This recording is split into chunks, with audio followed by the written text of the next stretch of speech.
अस्सलाम वालेकुम दोस्तों, मैं आपका स्वागत करती हूँ स्टडी धावक की भूगोल वाली दुनिया के क्लास में। आज दोस्तों हम लोग देखेंगे पवनों का पार्ट 2 जो कि बहुत ज्यादा इंपॉर्टेंट है। आप लोग ये तो समझ गए हैं कि पवने क्यों इंपॉर्टेंट है हमारे पूरी पृथ्वी के लिए, पृथ्वी की स्टडी के लिए और खासकर हमारे क्लाइमेट के लिए। तो आज हम लोग देखेंगे सेकंड पवन। कल हम लोगों ने व्यापारी पवन देख ली थी, ट्रेड विंड क्या होती है ये हम लोग देख चुके हैं। आज हम लोग देखेंगे पछुआ पवने या फिर जिसे हम वेस्टर्न विंड्स भी कहते हैं। ठीक है, और दोस्तों आज की क्लास में मैं आपको एक मेंस का क्वेश्चन भी दूंगी। जैसा कि मैंने आपको कल बताया था कि आज से हम लोग क्या करेंगे, अपना एक मेंस का क्वेश्चन देंगे। तो उसके लिए आपको पहले क्लास को पूरा देखना है। मैं क्लास के एंड में आपको मेंस का क्वेश्चन देने वाली हूं जिसे आपको सॉल्व करना है और हमारा जो मेंस ग्रुप है टेलीग्राम में उसमें जाकर आपको सबमिट करना है। उसके लिए आपको डिस्क्रिप्शन में लिंक दे दिया गया है। बाकी आपको कैसे सर्च करना है वो सब मैं आपको वीडियो के एंड में बताऊंगी। तो क्लास के एंड तक बने रहिएगा। आपको क्वेश्चन दिया जाएगा, आपको उसे सॉल्व करना है। ठीक है, तो चलिए बिना देरी करते हुए शुरू करते हैं स्टडी धावक की भूगोल वाली दुनिया की क्लासेस।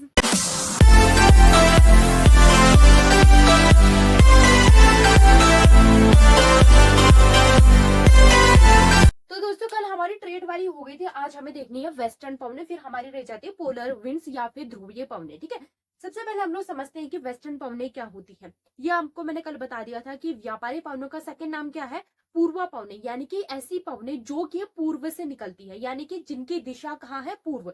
मतलब उनका ओरिजिन, जो उनका निकलने का स्थान है वो है पूर्व की तरफ, इसलिए हम उसे पूर्वा पवने कहते हैं।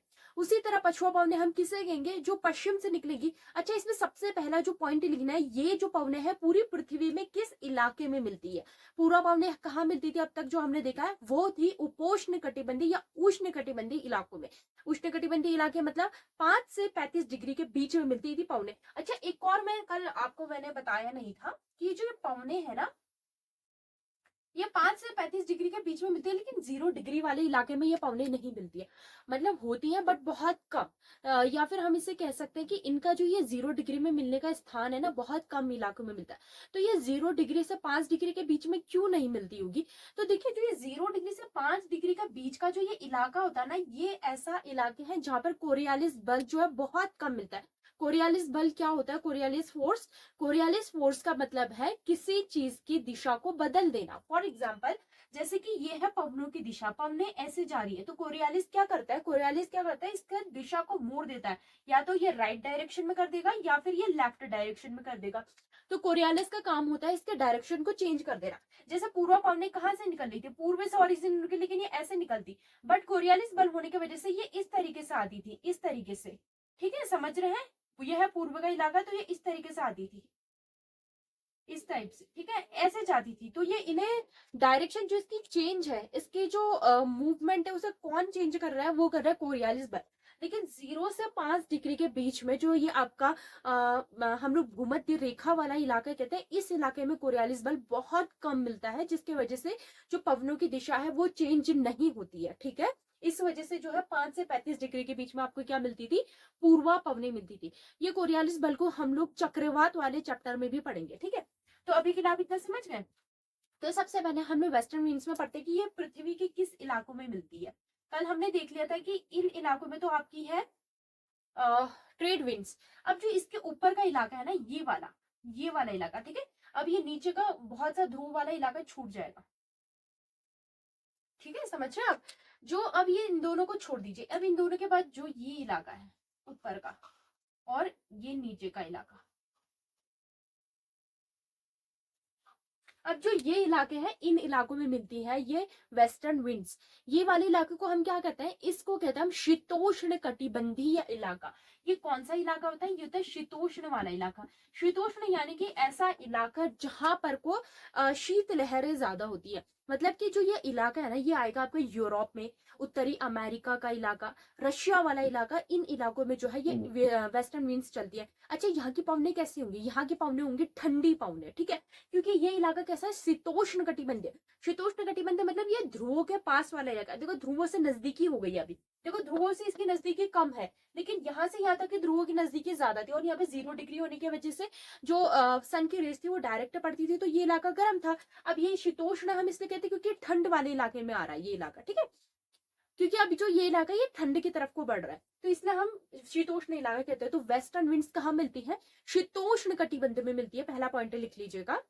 अगर हम इसे अक्षांश के डिग्री में देखें तो 30 to 60 degree north, 30 to 60 degree south, 30 से 60 डिग्री उत्तर, 30 से 60 डिग्री दक्षिण में ये रेखाएं ये हवाएं मिलती है। सबसे पहले ये पृथ्वी के शीतोष्ण कटिबंधीय इलाके में मिलती है। अगर हम अक्षांश में देखें तो 30 से 60 डिग्री उत्तर, 30 से 60 डिग्री दक्षिण, north and south, 30 to 60 degree के बीच में ये हवाएं हमें मिलती हैं। इतना आप समझ गए। अब इसमें जो थर्ड पॉइंट है, इनकी दिशा क्या होगी? वही, अगर इसकी पूर्वा है तो इसकी क्या होगी? पश्चिम होगी। यानी कि ये कहां से निकलेगी? ये इस इलाके, अब इस पेपर मिटा देती हूँ, ठीक है। अब आप यहाँ पे देखिएगा,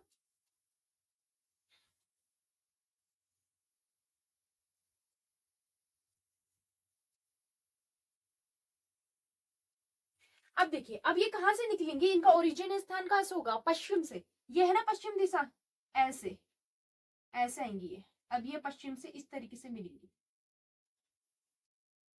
समझ रहे? यहां से इसकी दिशा क्या थी? देखो ये पूर्वा पौनी थी, यहाँ पे पूर्वा पौनी मिली थी। ये कैसे आ रही थी? ये ऐसा आ रही थी, ये ऐसा आ रही थी, समझ रहे हो? ये ऐसा आ रही थी, लेकिन ये कहाँ जा रही है? उसके अपोजिट डायरेक्शन। अब ये ऐसे होगी, हालांकि ये जाएंगी पूर्व की तरफ। जरा समझने की कोशिश कीजिएगा, ये जा कहाँ रही है? देखिए ये जा रही है पूर्व की तरफ। निकल कहां से रही? हमें इससे नहीं देखना कि ये जा कहाँ रही है, हमें ये देखना है ये निकल कहां से रही है। इसका ओरिजिन का मेन मुद्दा क्या है? Main origin. यानी कि जैसे कि आप देखेंगे, घर बनाएंगे तो घर में हम लोग दीवारें नहीं देखेंगे, उसकी नींव देखेंगे कि नींव कहाँ डली है। उसी तरीके से हम यहाँ क्या देखेंगे कि वो निकल कहां से रही। तो ये देखो, ये जो इलाका है ये क्या है? पूर्व, सॉरी पश्चिम, पश्चिम से निकल रही है इस तरीके से। इस तरीके से पश्चिम वाला इलाका कौन सा होता है? हमारे लेफ्ट साइड, ठीक है। सूर्य जो है हमारा राइट साइड होता है, मतलब कि सूर्य हमारे पूर्व से निकलता है, तो पूर्व का अपोजिट साइड क्या हो जाता है? पश्चिम वाला इलाका, ठीक है। तो ये पश्चिम से। उसी तरह से अगर ये उत्तर से निकलेगी तो इसे कहते हैं उत्तर पश्चिमी पवने, उत्तर पश्चिम। इसकी दिशा क्या होगी? उत्तर से उत्तर पश्चिम। अब देखो दक्षिण से इसके निकलने की जगह देखो, अब ये दक्षिण, सॉरी एक चीज मैंने यहाँ पे गलती कर दी। उत्तर से तो उत्तर की दिशा कुछ ऐसी होगी, निकलेंगी ये पश्चिम से, ये पश्चिम से ही निकलेंगी, लेकिन ये ऐसा आएंगी क्योंकि नीचे की तरफ को आएंगे ना, ये उत्तर वाला इलाका है। अब देखो यहां से क्या होगी? यहां से होगी ऐसी, इस तरीके से निकलेंगी। उत्तर से जो है ये उत्तर की तरफ से निकलेंगी, उत्तर पश्चिम। ये दिशा देखो, उत्तर पश्चिम क्या होता है? ये देखो, ये थोड़ा आप समझने की कोशिश कीजिएगा। मेरा आज मार्कर भी काम नहीं कर रहा है, सॉरी। कल मैं नया मार्कर ले आऊंगी, आज मैं मार्कर भी नहीं ला पाई। खैर, अभी आप यहाँ पे को ध्यान दीजिएगा थोड़ा, अगर आपको यहाँ पे दिखाई दे रहा है तो देखिए, ये है आपका उत्तर, यह है दक्षिण, यह है पूरब, यह है पश्चिम। तो उत्तर और पूर्व के बीच में हो जाता है उत्तर पूर्व, पूर्व दक्षिण, दक्षिण पूर्व, दक्षिण पश्चिम, दक्षिण पश्चिम, और उत्तर और पूर्व, उत्तर पूर्व। तो देखो ये डायरेक्शन है, ये वाली डायरेक्शन है ऐसी, ये डायरेक्शन। तो देखो इसकी भी यही है ना, उत्तर पूर्व की डायरेक्शन है। ये है उत्तर, ये है उत्तर पूर्व डायरेक्शन। देखो ये है दक्षिण, सॉरी उत्तर पश्चिम, सॉरी सॉरी मिस्टेक, उत्तर पश्चिम, ये है पश्चिम, ये है दक्षिण, ये है आपका दक्षिण, ये है दक्षिण पश्चिम। ये वाला इलाका मैंने, तो ये वाला इलाका कौन सा हो गया? ये हो गया आपका दक्षिण पश्चिम, उत्तर पश्चिम, दक्षिण पश्चिम, ठीक है। इतना आप समझ गए। इनकी दिशाएं लिख दी आपने, एक बार लिख लीजिए। इतना आप समझ गए। अब इनके बारे में कुछ समझिएगा। जो ये पवने होती है ना, ये पवने क्या करेंगी? देखो ये जो मैंने आपको पूर्वा पवने में बताया था ना, उसी का काम यहाँ पर पश्चिमा जो पछुआ पवने वो करती है। पूर्वा पवने क्या करती थी? जो पूर्व से आती थी, तो जो महाद्वीप का पूर्व का इलाका होता था, ये महाद्वीप का जो पूर्व का इलाका होता था, वहां वर्षा करती थी। अब ये कहाँ से आ रही है? ये पश्चिम से आ रही है, तो पश्चिम से डायरेक्ट ये अपने साथ हवाएं कहाँ ले जाएंगी? किसी भी पर्टिकुलर महाद्वीप के पश्चिम वाले इलाके में दिखाई। देखो ये पश्चिम से हवा आ रही है ना, यहाँ पे मान लीजिए कोई महाद्वीप है, तो ये कहाँ पड़ेगी? पहले पश्चिम में पड़ेगी। इट मीन्स, पहला पॉइंट देखिएगा कि पछुआ पवने पछुआ पवने इन इलाकों में मिलने वाले महाद्वीप के पश्चिम में वर्षा करती है। वो पवने आ रही थी पूर्व से, तो उन्होंने महाद्वीप के पूर्व में वर्षा करी। ये पवने आ रही है पश्चिम में से, तो सबसे पहले महाद्वीप के कौन से इलाके में वर्षा करेंगे? पश्चिम में। तो लिखिएगा यहाँ के पवने महाद्वीप के पश्चिम में अधिक वर्षा करती है। इट मीन्स यहाँ के जितने भी देश होंगे, यहाँ का पश्चिम वाला इलाका आपको हरा भरा और सदाबहार मिलेगा। जो काम उष्ण कटिबंध में पूर्वा पवने करती थी वो काम पछुआ पवने कर रही है, बस अंतर इतना ही है उनके नाम के अकॉर्डिंग। पूर्वा पवने महाद्वीप के पूर्व में वर्षा करेंगी, पछुआ पवने महाद्वीप के पश्चिम वाले इलाके में वर्षा करेगी। तो यहाँ जो भी देश मिलेंगे लाइक उत्तर अमेरिका, रशिया, ग्रीनलैंड तो थोड़ा ऊपर हो गया, इन इलाकों में आपको क्या मिलेगी? पश्चिम में हरियाली, यहाँ पर को मिलेंगी आपकी हरियाली, इस इलाके में आपकी हरियाली मिलेगी। ठीक है, अब नंबर 2 पॉइंट देखिएगा, वही जो इसमें मैंने बताया था, अगर पश्चिम में हरियाली है तो इसके पूर्व में क्या हो जाएगा? पूर्व में वर्षा कम पहुंचेगी। क्यों? क्योंकि हवाएं यहां से यहां जाने में, मतलब पश्चिम से पूर्व जाने में बहुत बड़ा गैप करेंगी। ये मैं आपको कल की क्लास में अच्छे से बता चुकी हूँ कि आखिर कैसे ये पश्चिम में जो मैंने पूर्वा पवने में बताया था कि आखिर क्यों ये पूर्व में पवने वर्षा करती है और पश्चिम में ये पवने वर्षा नहीं कर पाती है। ये रीजन मैं कल बता चुकी हूँ। जिसने कल की क्लास नहीं देखी है, अभी भी बता रही हूँ, पहले कल की क्लास देखो, वरना आपके कुछ समझ में नहीं आएगा इस क्लास में। इस क्लास में आपको सच में कुछ समझ नहीं आएगा, क्योंकि उसमें मैंने बहुत डिटेल में अच्छे से आपको ऑलरेडी बता दिया है कि किस तरीके से ये पवने पूर्व में वर्षा करती है, पश्चिम में नहीं। बस उसी का कॉन्सेप्ट आपको यहाँ लगाना है, लेकिन थोड़ा उल्टा कर देना है। वहां पूर्व था तो यहाँ पश्चिम कर दो, यहाँ पश्चिम में वर्षा करेंगे तो उसका अपोजिट पूर्व वाले इलाकों में यहाँ मरुस्थल मिलेंगे, यानी कि यहाँ हवाएं पूर्व में वर्षा नहीं कर पाएंगी। क्यों नहीं कर पाएंगी? मैंने कल बताया था कि किस तरीके से ये पवने नमी ग्रहण करती है, नमी ग्रहण करके जिस इलाके में बसती है वहां वर्षा करती है, लेकिन उसके आगे जमीन वाला इलाका होता है जिसकी वजह से ये वर्षा नहीं कर पाती है। तो ये पवने यहाँ वर्षा कर देंगे, लेकिन यहाँ से पूर्व में पहुंचने तक इसके पास नमी की कमी हो जाएगी, जिस वजह से यहाँ ये वर्षा नहीं कर पाएगी, सूखी पवने होंगी। इस वजह से इस इलाकों में क्या मिलने चाहिए? मरुस्थल मिलने चाहिए। बट बहुत से ऐसे देश है इस इलाकों में मरुस्थल नहीं मिलता है। उसके पीछे रीजन कुछ और है। देखो, एक तो यही है कि मरुस्थल बनने का रीजन कि यहाँ पर जो है ये पवने नहीं पहुंचती है, बट उसकी इस रीजन को एक और चीज है जो काट देती है, वो होती है गर्म जलधाराएं। इस इलाके में ना बहुत सी गर्म जलधाराएं मिलती है, और वो गर्म जलधाराएं ना बहुत कुछ वर्षा करवा देती है इन इलाकों में, जिसकी वजह से यहाँ पूर्व वाले इलाकों में बहुत अधिक मरुस्थल वाला इलाका नहीं है। जैसे हमारे भारत में थार मरुस्थल है, अफ्रीका में सहारा मरुस्थल है, वैसे बड़े बड़े मरुस्थल यहाँ नहीं है, क्योंकि यहाँ के पूर्व में ना जो जलधाराएं मिलती है वो वर्षा करवा देती है। जलधाराएं क्या होती है ये हम पढ़ेंगे, ठीक है। बस अभी इतना याद रखो कि पश्चिम में ये वर्षा करेंगी, पूर्व में ये वाली पवने वर्षा करने का इनका कोई रोल नहीं है। पूर्व में जो भी वर्षा करेंगी वो करेंगी आपकी धाराएं, जल धाराएं, ठीक है। इतना याद, ये वाला पॉइंट आप लिख लीजिए कि ये पवने इसके महाद्वीप के पश्चिम में वर्षा करेंगी, जबकि पूर्व में वर्षा नहीं करेंगी। इतना आप समझ गए? अब देखिएगा, अब यहाँ पर जो ये पवने है ना, ये वाताग्र का निर्माण करती है। अच्छा, यहाँ पे को ना शीतोष्ण कटिबंधीय चक्रवात मिलते हैं। शीतोष्ण कटिबंधीय चक्रवात और उष्ण कटिबंधीय चक्रवात क्या होते हैं ये मैं आपको अगली क्लास में दिखाऊंगी। बस अभी आपको क्या करना है, बस पॉइंट लिख लो ये क्या होते हैं चक्रवात। जो हम चक्रवात वाला चैप्टर पढ़ेंगे, ऑब्वियसली ज्योग्राफी पढ़े तो चक्रवात ऑब्वियसली हम पढ़ेंगे, और अभी भी बहुत से चक्रवात है। आप मुझे करंट अफेयर्स में अगर आप लोगों ने पढ़ा है तो आप मुझे जल्दी से कमेंट में बताइए कि हाल ही में ओडिशा के तट में कौन से चक्रवात आए हैं और कलकत्ता में कौन से चक्रवात जिसके लिए अलर्ट भी जारी किया था। ये जल्दी से मुझे कमेंट में बताइए, अभी जो भी चक्रवात के आपने नाम सुने हैं वो। और उसके अलावा भी चीन में भी हुआ था, उसके लिए भी अलर्ट जारी हुआ था। तो ये चक्रवात कौन कौन से है जल्दी से मुझे कमेंट में बता दो। फिलहाल यहाँ पर को इतना ही लिख लो, इस इलाके में शीतोष्ण कटिबंधीय चक्रवात मिलेंगे, या सीधे से लिख लो शीतोष्ण चक्रवात मिलेंगे। बस अभी इतना लिख लो, इस इलाके में शीतोष्ण चक्रवात मिलेंगे। और उसी तरह कल का जो ट्रेड विंड्स मैंने लिखाई थी ना पूर्वा पवने, उसमें लिख दो यहाँ पर उष्ण कटिबंधीय चक्रवात मिलेंगे। ये शीतोष्ण इलाके में है तो यहाँ शीतोष्ण चक्रवात मिलेंगे, ये उष्ण वाले इलाके में तो यहाँ उष्ण कटिबंधीय चक्रवात मिलेंगे। अच्छा, ये चक्रवात सिर्फ इनके नाम पर ही नहीं दे दिए कि उष्ण में मिले तो उष्ण, शीतोष्ण में मिले तो शीतोष्ण। इनके पीछे रीजन है, और इन चक्रवातों के आने के पीछे के कारण, इन चक्रवातों की क्या क्या विशेषताएं हैं वो भी अलग अलग है, ठीक है। तो यहाँ पर लिख लीजिए जो कल मैंने लिखा था ट्रेड विंड्स, यहाँ उष्ण कटिबंधीय चक्रवात मिलेंगे। यहाँ पर लिख लीजिए यहाँ शीतोष्ण कटिबंधीय चक्रवात मिलेंगे। अब एक और पॉइंट है, यहाँ पे लिख लीजिएगा कि यहाँ वाताग्र का निर्माण होगा। वाताग्र क्या होता है ये भी पढ़ेंगे, ये हम तभी पढ़ेंगे जब हम चक्रवात पढ़ेंगे, क्योंकि चक्रवात में वाताग्र का भी एक बहुत बड़ा रोल है। जब हम शीतोष्ण चक्रवात पढ़ेंगे ना तब हम वाताग्र पढ़ेंगे। तो बस अभी इतना लिख लो, यहाँ वाताग्र बनेंगे, यहाँ वाताग्र बनेंगे, वाताग्र बनेंगे। इतना आपने लिख लिया? आपने लिख लिया। अब एक आखिरी पॉइंट है, इसमें लिख लीजिए कि ये जो पवने हैं ना, ये दक्षिण गोलार्ध में बहुत ज्यादा खतरनाक होती है। जो ये दक्षिण गोलार्ध का इलाका है ना, इन इलाकों में ये पवने बहुत ज्यादा खतरनाक होती है। तो इन इलाकों में ना इसको कुछ नाम दिए गए हैं, इसके अक्षांश के आधार पर इन इलाकों में से कुछ नाम दिए गए।